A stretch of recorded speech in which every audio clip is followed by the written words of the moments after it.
Yung pagkakaroon ng ads sa iyong content kahit hindi ka pa monetized ay may mga pros and cons. Mga benepisyo. 1. Algorithm. Boost.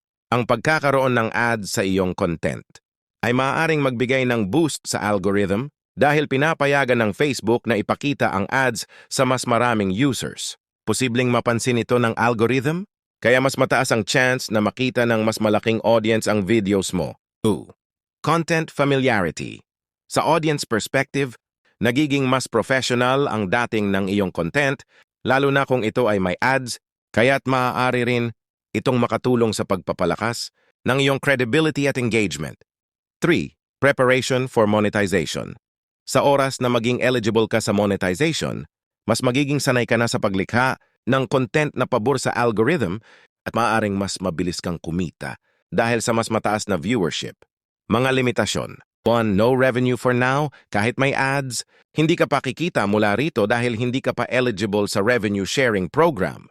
Sa ganitong setup, ang platform ang kumikita mula sa iyong videos at hindi ikaw. Sa 2. Viewer. Fatigue. May posibilidad na ma-frustrate ang viewers mo sa ads, lalo na kung sanay sila sa mga videos na walang interruption.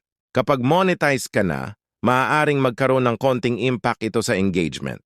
Sa kabuuan, magandang sign ito na may ads sa iyong videos, ibig sabihin, may potensyal ang content mo para maging profitable.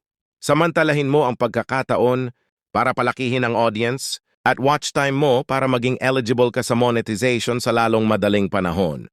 Thanks for watching.